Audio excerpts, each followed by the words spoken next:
Hey, greetings, y'all. I hope that you are doing beautifully as you jump into listening, to engaging, to joining. I appreciate it so much. Welcome to The Paper Plane. The Paper Plane is a podcast created and hosted by myself, Colin Masashi Rohahio Ehara, where I interview people I am blessed. I am honored to share community with, asking them about a book or books that have had a transformative impact on their lives. And in a society where literacy rates are steadily declining, our attention spans and critical consciousness are under attack, and a growing number of podcasts hosted by cishet men consciously or unconsciously champion expressions of masculinity that come at the expense of women, femmes, female bodied folks, LGBTQIA2 spirit plus, and especially BIPOC people. This space imperfectly aims to operate as a counter narrative to those things. The paper plane is a space that intends to highlight the dire importance of relationships, community, dialogue, perpetual learning, honest expression is art, art is honest expression, freedom for literacy, and of course, literacy for freedom. It speaks to planes of existence attached to the act of reading, but also as a metaphor for the flights we take as we sit in what Ta-Nehisi Coates calls a one-way interface as readers, and how these journeys shape us. Today's guest is someone I met close to 2 decades ago when a mutual mentor, shout out to Hodari Davis, connected us when I was an after school intervention program coordinator for the nonprofit Making Waves in San Rafael, California. Rob taught a DJing enrichment course that our third to eighth grade students absolutely adored, and his cool, calm, collected, and inquisitive demeanor immediately made me feel like I'd found an instant friend and comrade. Fast forward 15 plus years, we are both middle aged dads and have since discovered many connections, be they to mutual friends and passions, or the fact that we attended the same Fairmont elementary school. Shout out West Contra Costa Unified. Our guest is someone whose work soars at the intersection of art, education, and community. He is a visual storyteller, a children's book illustrator, an independent publisher, a cultural worker, and a proud father. Joining us from Oakland, California, we have the incredibly gifted Robert Trujillo. Rob's art is deeply rooted in family, ancestry, and the beauty of everyday people, particularly Black, Indigenous, and people of color, whose stories are too often left out of the mainstream. Through his illustrations, murals, and books, he brings to life the richness of identity and the quiet power of representation.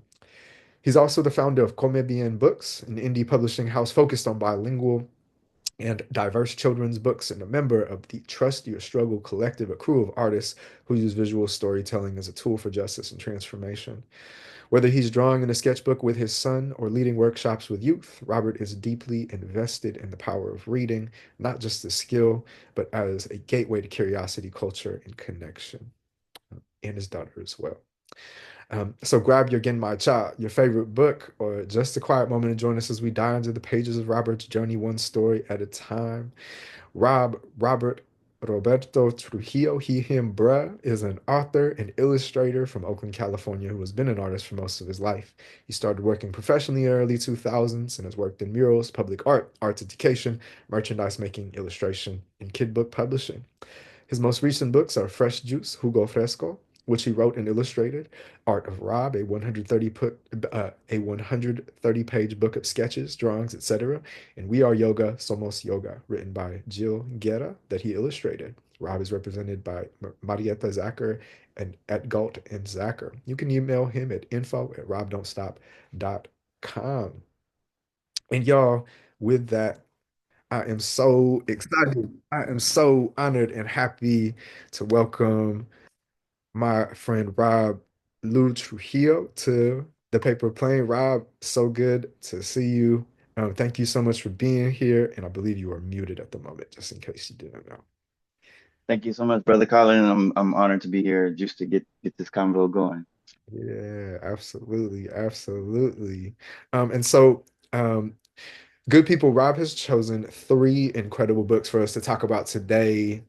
The first is Spraycan Art. It is the first book that documented the initial stages of the worldwide spread of New York's city subway graffiti style and subculture.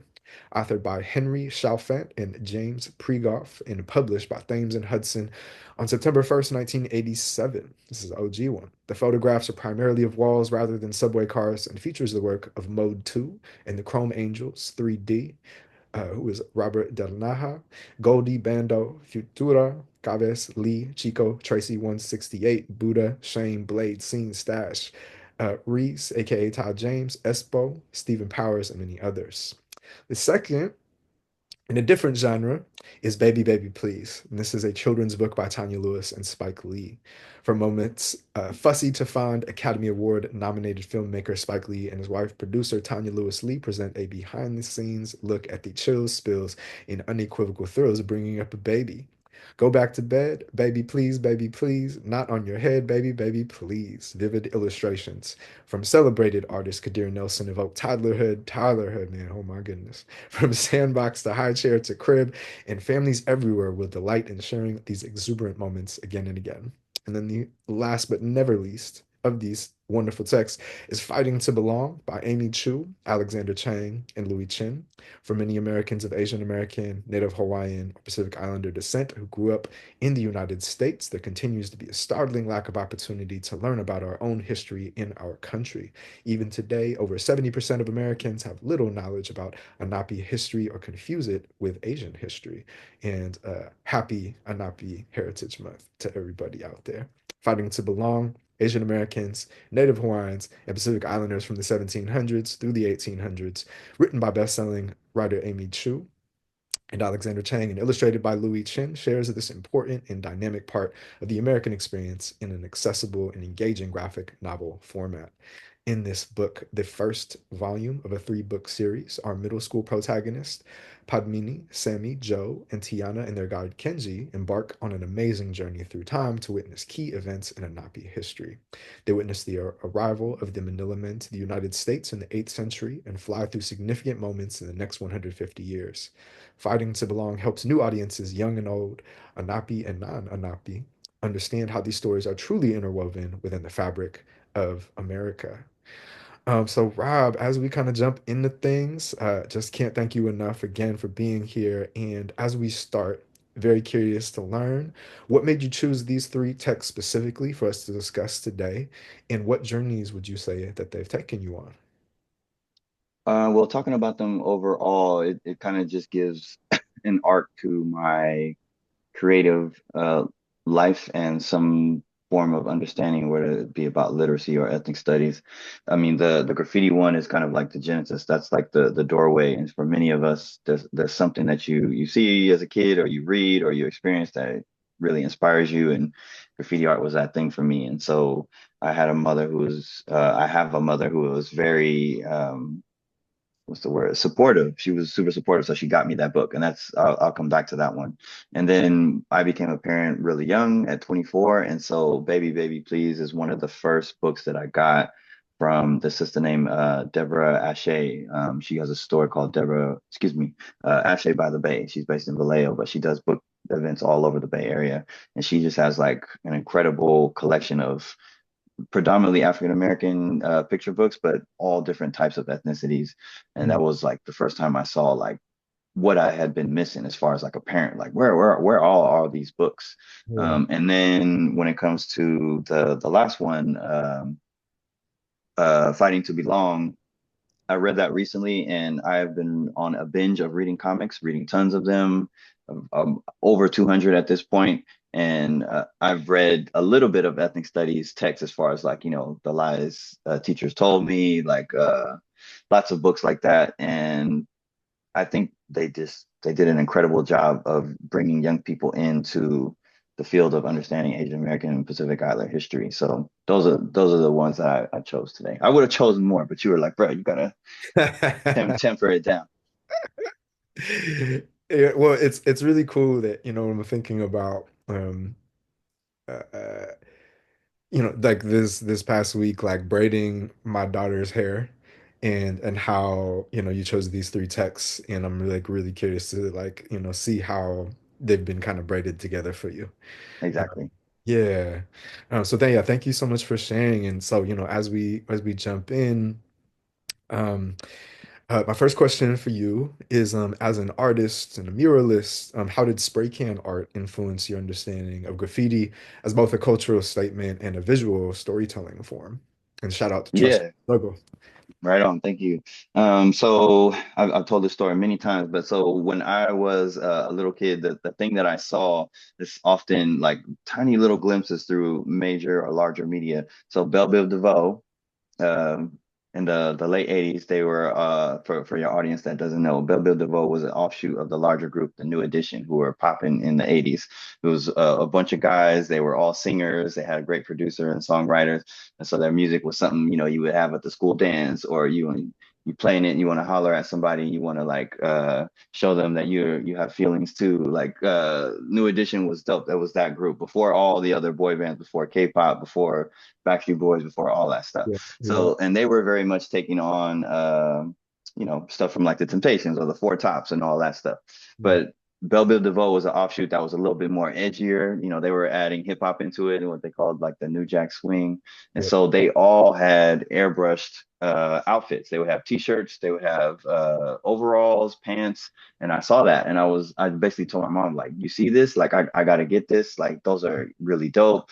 I want my name done like that. And being the supportive mom that she is, she looked for a place in the Bay where I could go get my shirt done. And where was that place, Colin? Hilltop Mall. Hey. Hilltop Mall back in the day, young people, before there was buying all the things on the internet, you would go to the mall to go get your clothes, get R.I.P. Hilltop Mom. all the, it's gone now, but like all the things, you would go there and get your stuff. And then if you were like a little on the older side, you would go there and like try to holler at people, get some numbers or whatever, kick it, show off your new outfit. So we went up there and there was a shop that was there called Shirtique. Oh my At God. Shirtique, they had tons of sports gear, blanks of like sweatshirts and t-shirts and hats and all that stuff. So you could get your name on all the stuff there. But the guy who was there working, doing the lettering, just happened to be a Filipino cat from East Oakland named Michael Dream Francisco. And so Worked at yeah, Hilltop.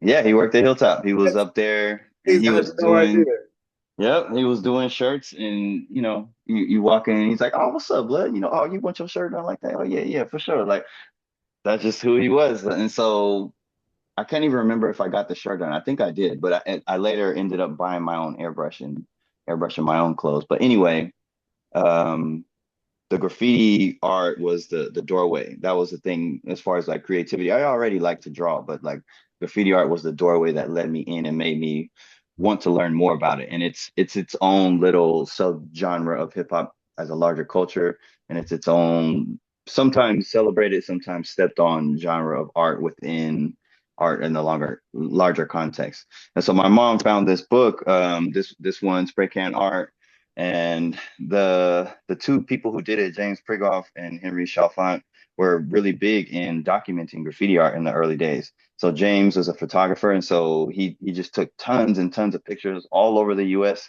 and internationally. And then Henry Chalfant also took pictures, and he was a person who did what do you call it, Star Wars, the first film Uh-huh. in the early 80s. And I believe he contributed to subway art as well with Martha Cooper. But anyway, this is one of those Bibles back in the day where like it came out in the 80s. I believe she bought it from Revolution Books. But yeah, I poured over this book and copied it and studied it. And the main art that's on the cover is done by Motu, who's from the UK and France by way of Mauritania. And I just love this dude's work. I'm still a big fan of his work, and I actually met him once. But that's the doorway. That's what brought me in. And this book is revolutionary not only in what it documents, but that it showed a lot of the Bay Area people that we know of as like kings or like legends in the Bay Area now were just beginning back then. Yeah. So it was really life changing for me. Mm. That's so amazing. I love that we begin our conversation with Dream and Hilltop Mall. Yep, That's yep, that's fantastic. I'm sure as we move forward, I'll probably come back to some things that we just discussed here, but yeah, uh, yeah. as we kind of move forward and thinking about these awesome texts, the second question I have for you is, "Baby Baby Please" presents Black parenthood with warmth and layered simplicity. How do you see children's books like this shaping the emotional vocabulary and self-worth of young readers, especially in communities of color? Yeah, so the issue I had with picture books when I became a dad was that a lot of them were about history and about pain. It's important, for kids to know the history, whether they be talking about Rosa Parks or Malcolm or Martin or Cesar Chavez or whoever the case may be. But for myself at that time, of course I was into that, but I also wanted to find stuff that was just fun to read and stuff that I thought my kid would enjoy reading on their own. And that was very few and far between. It was not that many of them. And so when I was getting books from other people, that wasn't really top of mind for them. It was kind of like a mishmash of different things. Some were really great, some were not. And I think when you go to the public library or when you go to the bookstore, the shelves back then, at least this is 2005, 2006, the shelves back then were not necessarily the most representative of all the folks we have in our community and in our country. And so like I said, when I saw Deborah Ashe by the Bay's booth, it was actually at Ashby Flea Market in Berkeley. She just had a plethora of reflections, like just beautiful books. And that's where I bought that book. That's where I bought a whole bunch of other books. And full circle later on, she was one of the first people to carry my book for Colin's First Flat Top when it came out. But the reason why I loved Please Baby Please is because it was a slice of life story. It was about something just as simple as like your day with your kid. Like your kid keeps you up at night. Your kid wants to go to the park. Your kid doesn't necessarily want to share with that other kid. It's still learning to. There's a page in here where the kid is like tagging on the wall, and I loved that. When I was looking at this, I was like, yeah, this is dope. And then there was a whole part about like bath time. I'm like, this was like my jam. This was like everything I was doing as a young parent at the time. The other great thing about it, I recognized the name Spike Lee, so I was like, okay, I know that name. And then I didn't know the artist at the time, Kadir Nelson, but I became just enamored with his work. He's an oil illustrator and he paints realistic things and he paints exaggerated things. And I hadn't seen someone do a picture book that well, both artistically and just thematically. And so that I chose that book because it has stayed with me ever since then. And there was a sequel to it that they did, but it was a slice of life. It was about everyday life. It wasn't about pain. It wasn't about history. It was just a family just existing. And you actually don't even see the parents. You just see their arms or their bodies, sort of. It's mostly about the child. So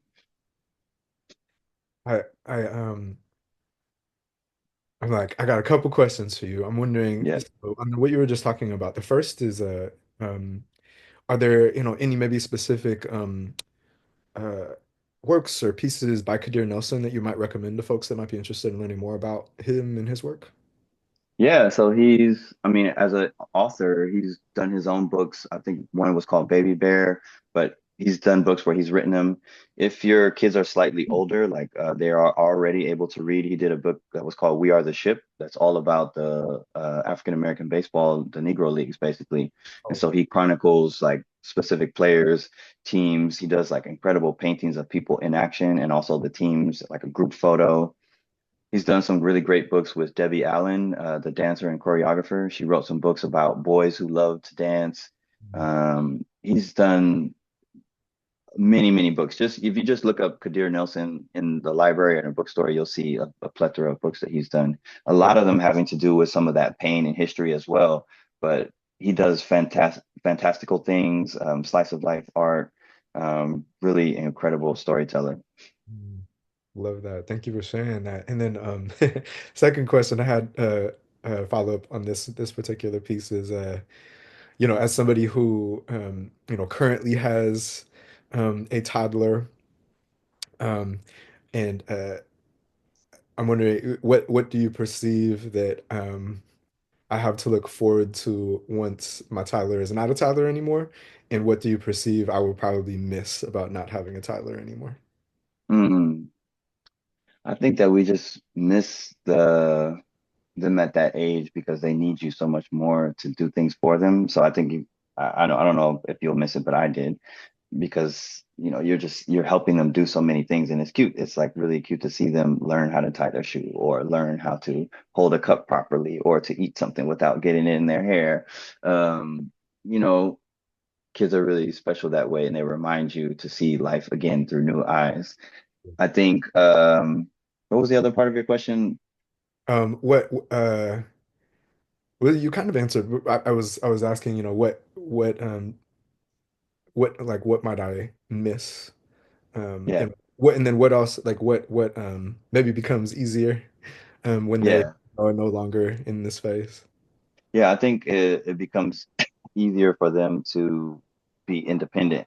And I think there's a whole lot of pride that comes with them being able to do stuff on their own. Not just from you as a parent being like, oh, look at my baby can do that, but like them themselves, like, yeah, I did that, you know? So yeah. Mm. Thank you for sharing that. And then I also appreciate, man, like the more that you and I have talked, the more alignment I realized because I was just like, listening to you talk and I spent, so many weekends either at Hilltop Mall or at Ashby Flea Market, uh, Right. growing up. So yeah, appreciate that. Um, Yep. moving to our next question. And kind of, touching on the third text that you chose. So, fighting to belong centers and Asian American, Native Hawaiian, Pacific Islander identity and resistance. How do you relate, that narrative to your own work that uplifts Black, Latinx, multicultural, even, mixed heritage stories, especially for young readers? Yeah, so first and foremost, I think the important thing when trying to talk about like the identities and the history is that it be a really good story and that the people who are doing it be really sharp at their craft. Because if they suck, kids ain't gonna read that. They're not gonna read it, or they're just gonna be like, they're gonna know that you're trying to give them medicine. They're gonna be like, I Uh, don't want to read this. Like you're trying to teach me something. Like I'm good. Like the kids know when you're trying to talk down to them. And so I think this book really talks up to them or like meets them at level. And the way it does that is it starts with the story of the young people who are going on a field trip. And it very much puts you in their place as far as like if you were a young person and you were going on a field trip, you would be excited to go to some place like Great America or like some place that has rides. And if they took you to a museum, oftentimes museums can be really stuffy, like restrictive places where they don't want you to touch things or they don't want you to interact with it. And there are not always a guide or people there to tell you what some of the things mean.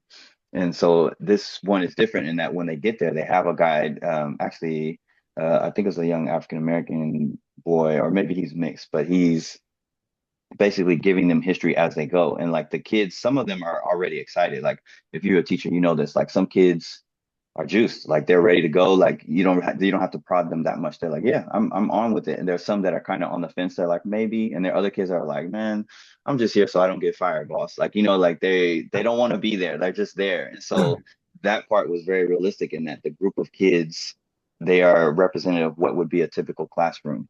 Yeah. And as the story goes on, as the narrator and as the person who's kind of showing them what is what shares these things with them, some of them are nodding in agreement, like, yeah, that's right.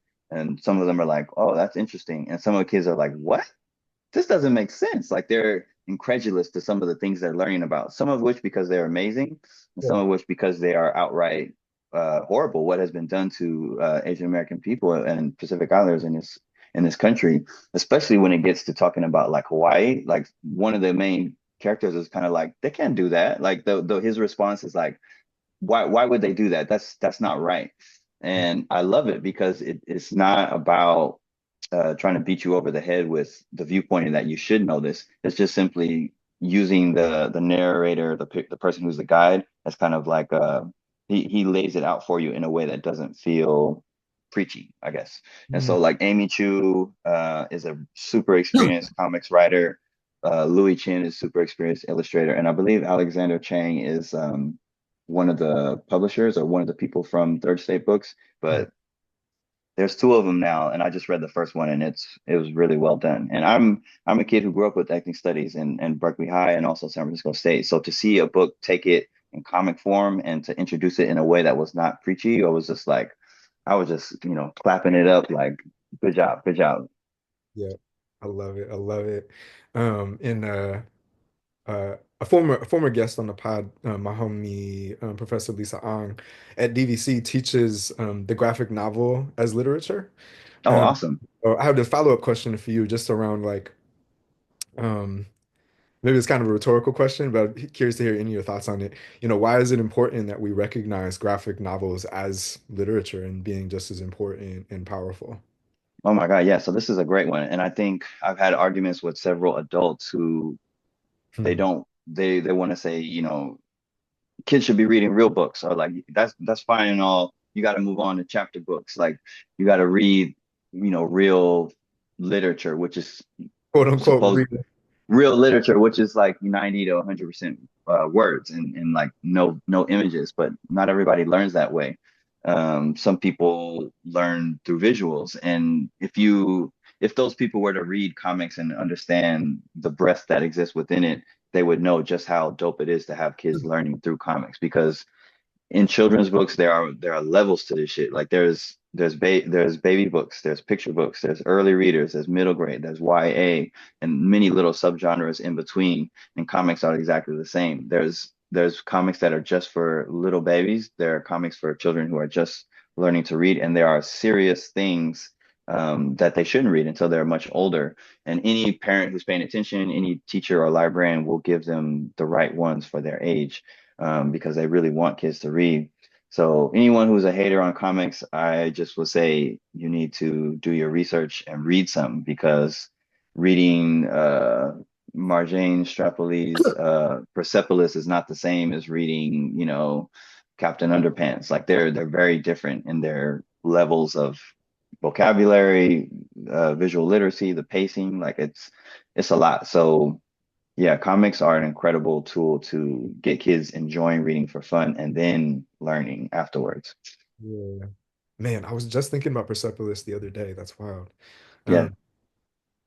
Um, um, well, and so, um, given your multiple roles as artist, educator, organizer, when we first met, you were teaching an enrichment course at Yep. Zane, right?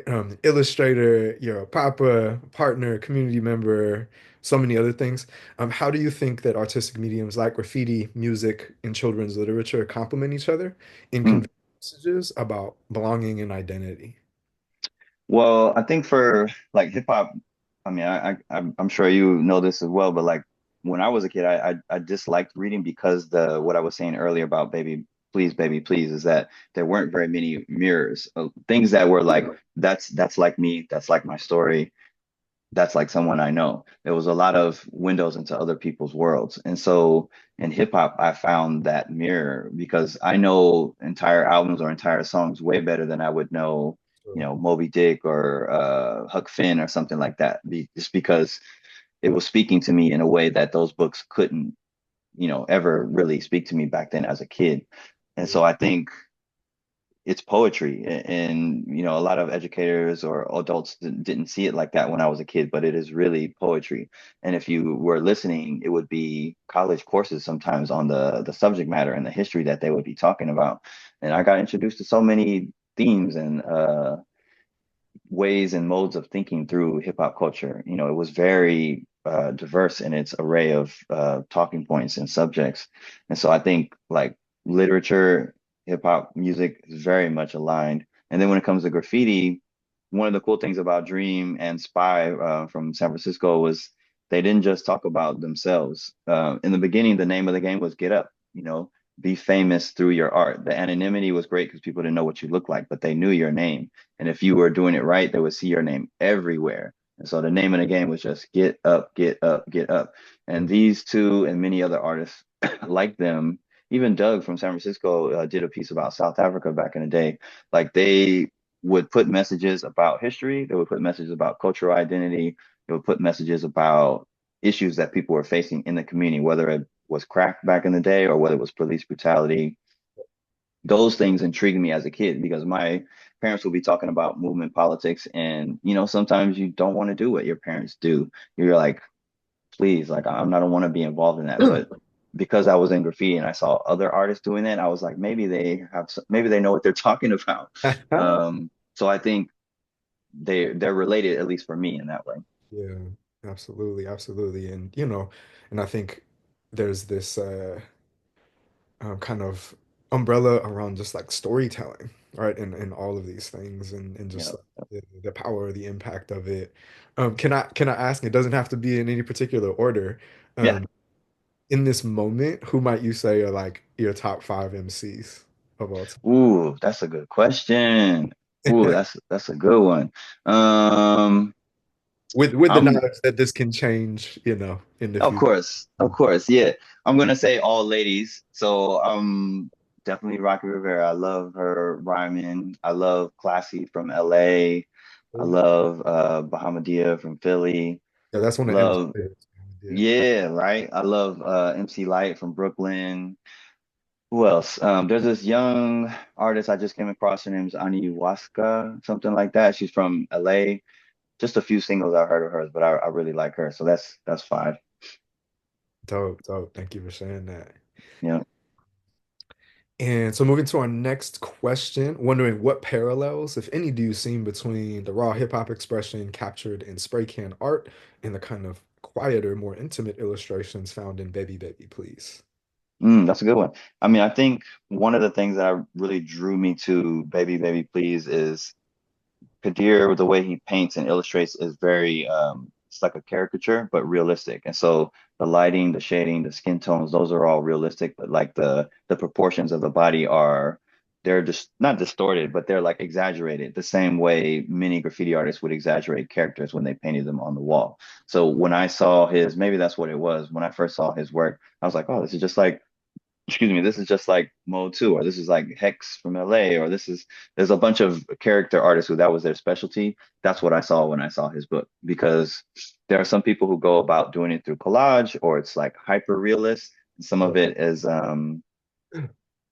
what would I say, like kind of like black and white drawing, but Kadir's work definitely drew me because of I saw hip hop in it, I guess is the way I would say it. Hmm. Hmm. Love that. Um, how how if at all, has, any of kind of the folks we've been talking about influenced your work as an artist and an author, would you say? Oh, greatly. I mean, seeing all of those graffiti artists like Mode 2, um, made me really want to get good at drawing characters. And so I would practice letters all the time, but also try to learn anatomy and draw characters often. And I sucked for a long time, and I still feel like I have a long way to go. But definitely people who drew characters and letters really well. And like I'll give you an example. Like there was a brother named Scheme in New York. He's a black dude, and he was featured in the documentary Style Wars. And Hmm. so he was having this argument with his mom, and she's like, I don't understand why you're doing this. And he was like, I'm just doing my thing. Like, just let me do my thing. And she's like, you're gonna get in trouble. And he's like, people can't even read what you're saying. And he was like, it's not for them, it's for us, it's for our community. And he's like, and I'm gonna be doing what I'm doing until I'm done. Like, I think he said something about like destroy all lines. Like he was basically trying to get up all over the city of New York. And so like that's someone who like even before I could hear his voice style wise, when I saw his letters, I was like, damn, that dude is dope. Hmm. Same thing with Dream and Spy. Like the way they did it, it was different. It was not like everybody else. So that inspired me to try to be unique, like to emulate the people who I look up to, but also try to be unique. Well, when it comes to the picture books, I think Kadir Nelson inspired me to be skillful at the painting and the draftsmanship of it, because although it's exaggerated, there's a lot of really great draftsmanship as far as perspective and lighting and things like that. But I think if I'm doing good at the art, it draws the reader in and makes them want to read the book.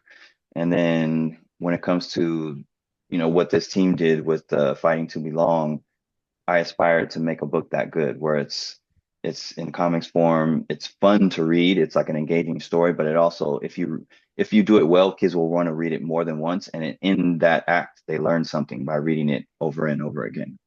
Hmm. Hmm. Love that. Love that.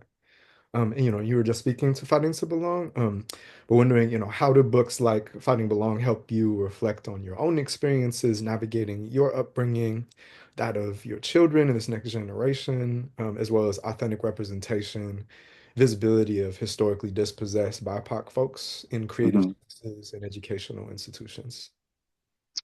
Um, that's a tough one. I mean, I think when I was a young person, ethnic studies was something that was taught in colleges. I mean, it started in colleges and then began being piloted in Berkeley, the high school. I think it started in 1992, and 1994 is when I started in high school. And so it was new. It was brand new. And I think they were still very much learning how to teach it. But I am also seeing people pilot ethnic studies programs in junior high schools and elementary schools as well, starting even earlier. And with that, they need tools and they need books that are going to introduce things to young people in a welcoming way and very much lean on story, because if you got a good story, that makes people want to empathize with the character and understand who they are. And so when it comes to my kids, I think I just try to make sure, whether it's an animated show or whether it's a book, that we just have a lot of different types of experiences there.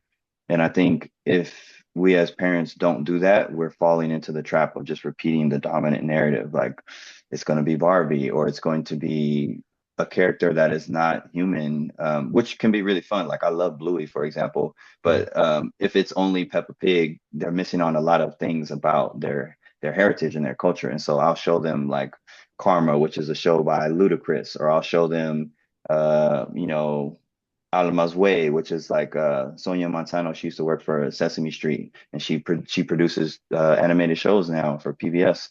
Um, I think it's really important to bring in books, shows, and media that really, for one, reflect them and then get them feeling proud of who they are and at least having an understanding of where they come from. And Yeah. then with that, if it's a good story, you can kind of introduce a few other things. You know what I mean?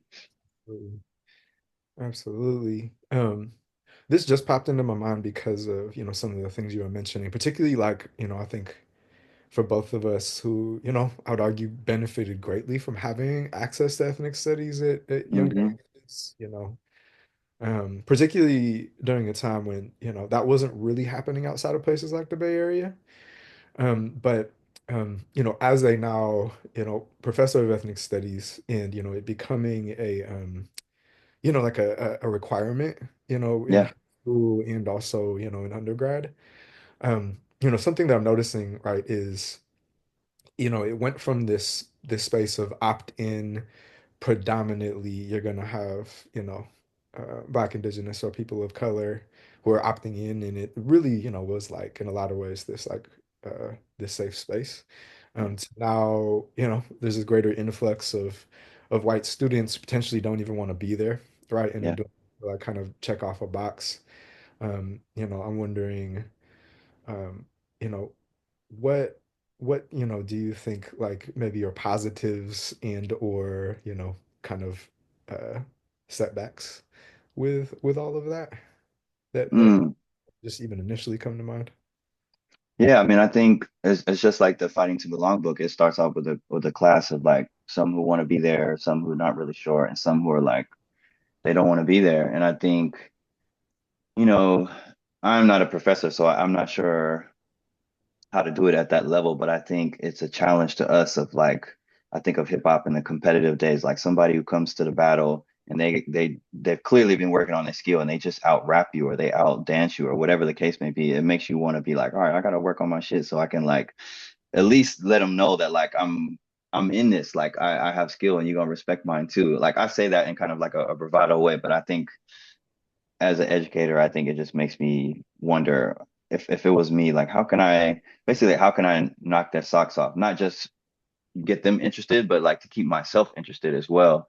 And I think that has to go beyond just the books. It has to go into media, it has to go into field trips, it has to go into guest speaker, whatever it is, like to keep it fresh so that they're keep them guessing and to keep myself interested. That's what I would think. Um, and then uh, I mean, I think that's one of the challenges. I think one of the advantages is that when you have people coming from different experiences into the classroom and you bring up a topic like reparations, for example, there's going to be people who, yep, they get it, they know what it means, and they're like, yeah, we should have that. And there's going to be some people who are like, I don't really know, like they're just listening, they're just kind of taking it in. And then there's going to be people who are like, why? Like, y'all don't deserve that. And like, one of the great things I think about, or what I remember when I was a teacher, was that sometimes if you have those students who really get it, they can not do your job for you, but like they can. Exactly. There's a learning that happens between you and the teacher and the students and teaching you, and there's also a learning that happens between them where like if you let them and kind of guide the conversation, they can explain it sometimes even better than we can. And so I think those are like really great opportunities for them to like game each other up because even sometimes they don't even want to hear it from an adult. They want to hear it from someone their age. And so yeah, I feel like that is both a challenge and a opportunity.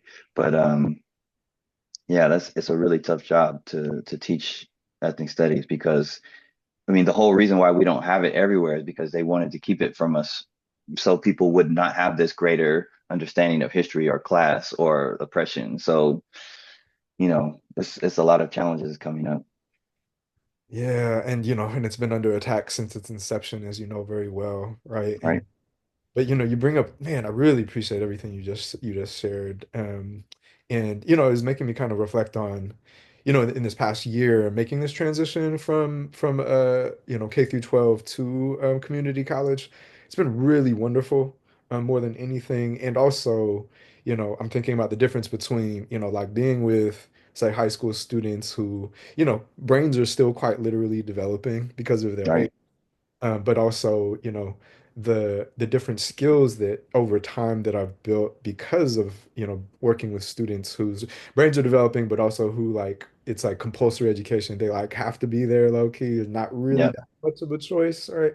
Um, and all the different skills that I've had to gain to, like you said, like keep them on their toes, hook them, engage them, never always 100% successful every right, time, right?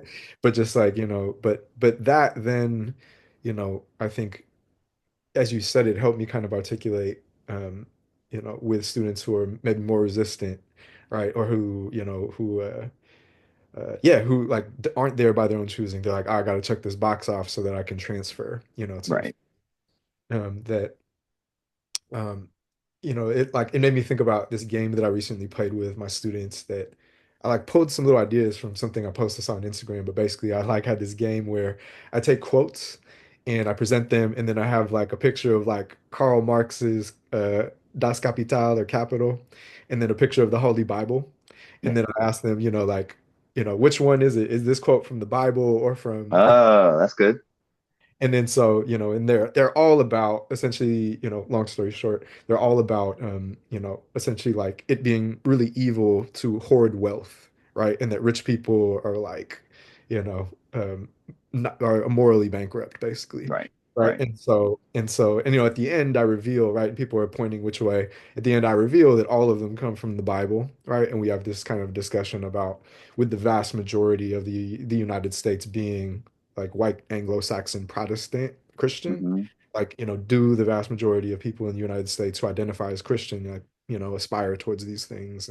And then also I asked this other question around like, um, raise your hand if you have read the entire Bible. Raise your hand if you have read all of Marx's Capital, right? And virtually no one raises their hand for either, right? And then I'm like, raise your hand if you think that people tend to have really, really big opinions about things that they've never fully read or explored, Mm. right? And then so, yeah, so it's making me go back to, uh, yeah, just like thinking about like, um, you know, you're noting, when it comes to, for example, like reparations, how many people, because of entitlement and the ways that, folks are socialized, and maybe thinking specifically about whiteness in this instance, maleness too, right? Because of patriarchy, like, this entitlement that's generally unconscious around, I get to have these big opinions about things I've never actually really studied.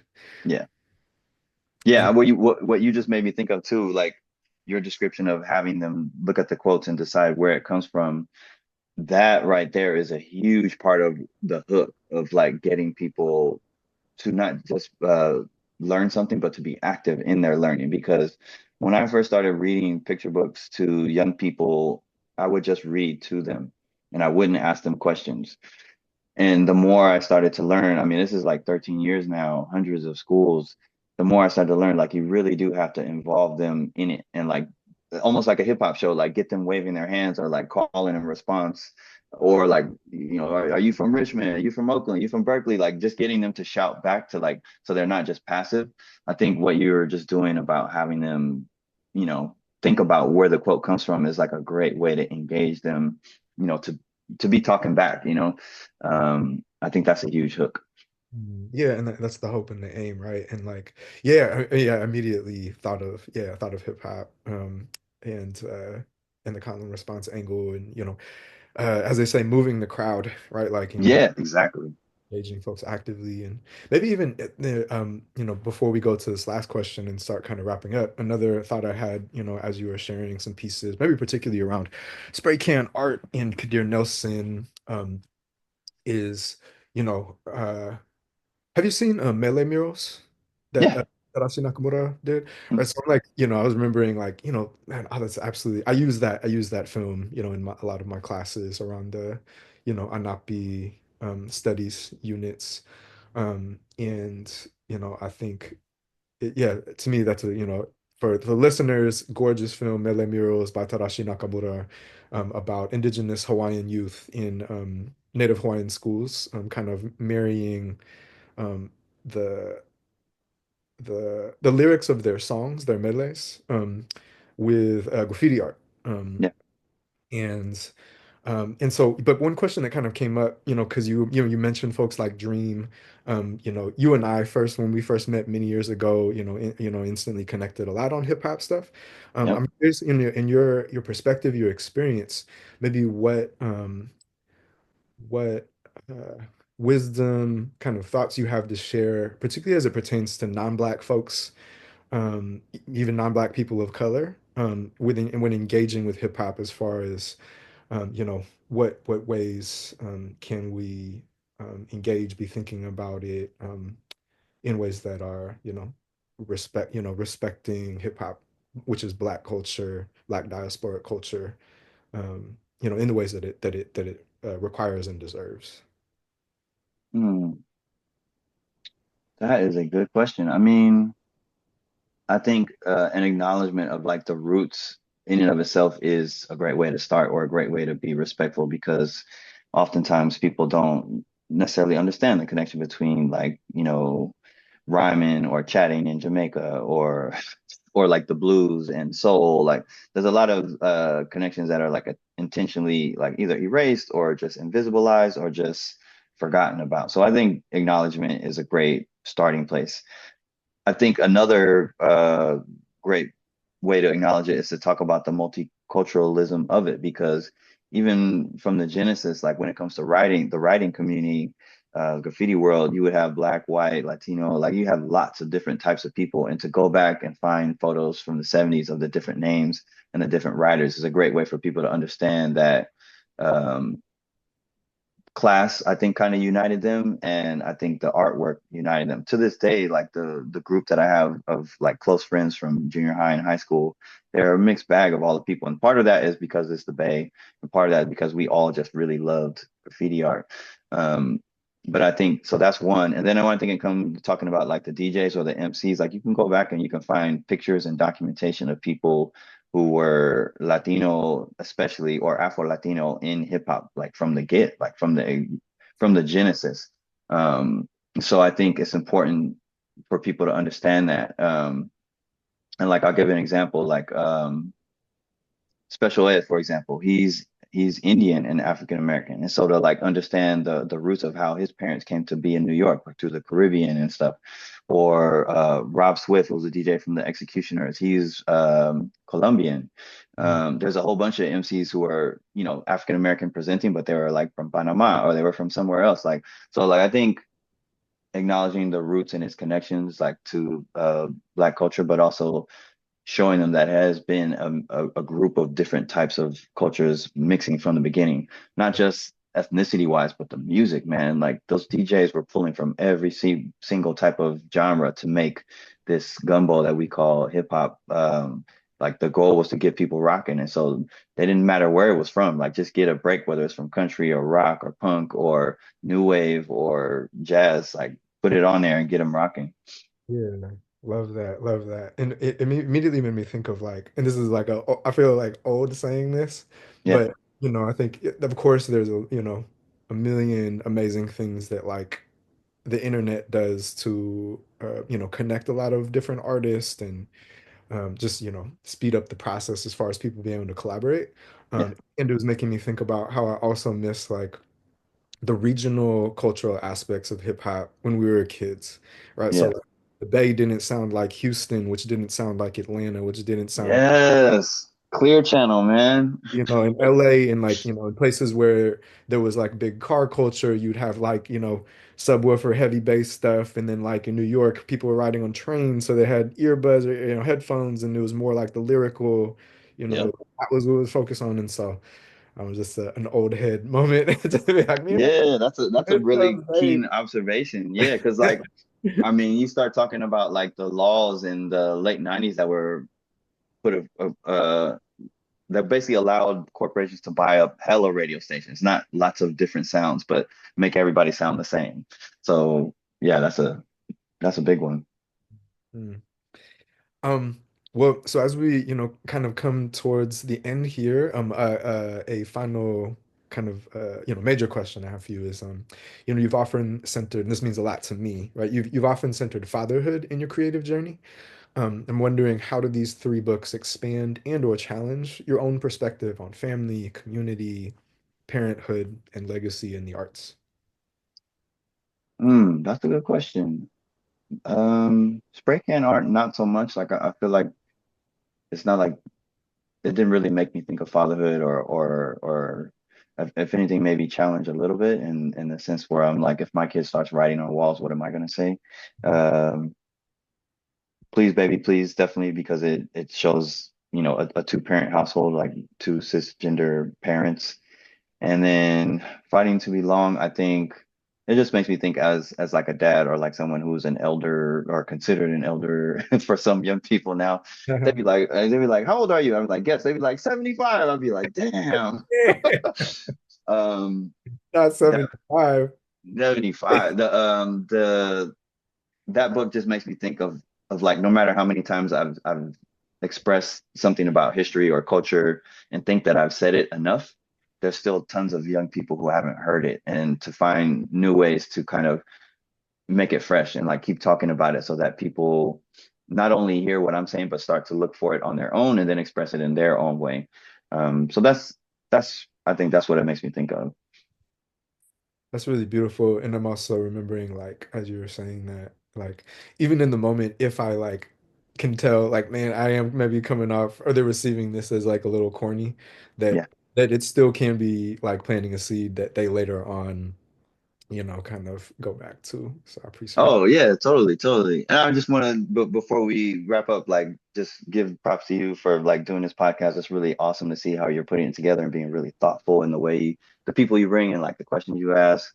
It's really incredible to see you continuing to like spread the knowledge through being a professor and the MC Sinbei, like going thinking about your rhymes, like they were incredible. So. I hope you share that with the kids, like to spit a little bit, because you were incredible with the mic. Oh, thank Um, you. and Thank I you. wouldn't even know about Kendrick unless you had shared it with me back in the day. I remember you shared the Section 80 with me, and I hadn't even heard of him. So, Yeah, well, shout out to the homie Bill, from the Rich, who put me on the Section 80 back and then. right. Um, but yeah, I appreciate that so much. And, it's been, as you know very, very well, any kind of success that, that I've had is deeply connected to my relationships, and so, even just like when I'm able to, record these things, for example, and like, Em is watching both girls, for example, and so, just Yeah.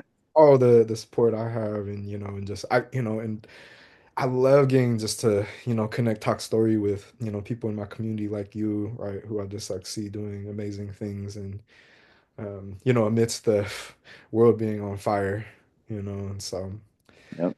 so I'll just, yeah, can't thank you enough, Rob, really. Yeah. Thank you. Thank you. Well, and so as we close, these are, kind of these two little questions that I ask at the end of every interview on Paper Plane. And the first is, what is a song, musical artist, and or album that you might pair with these books? Ooh, that's a good one. Let me think about that. A song that I would pair with these.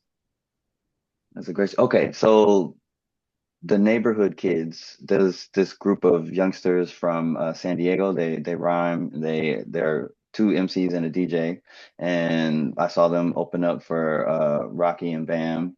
Great energy, little punk rock, little hip hop together. So I Like think when it comes to like like that record? Huh? Zach De La Roca.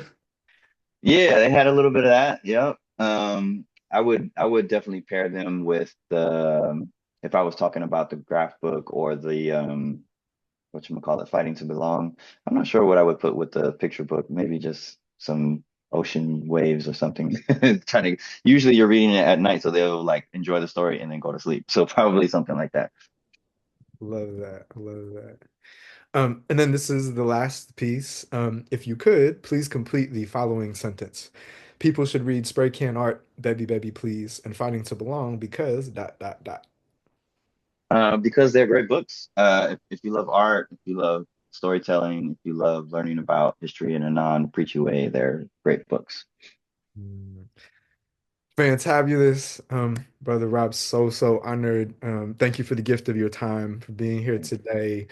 And y'all, thank you so much for tuning in with us this week. Hoping that you have an incredible week ahead, and we hope you enjoyed this flight. Peace. Thank you.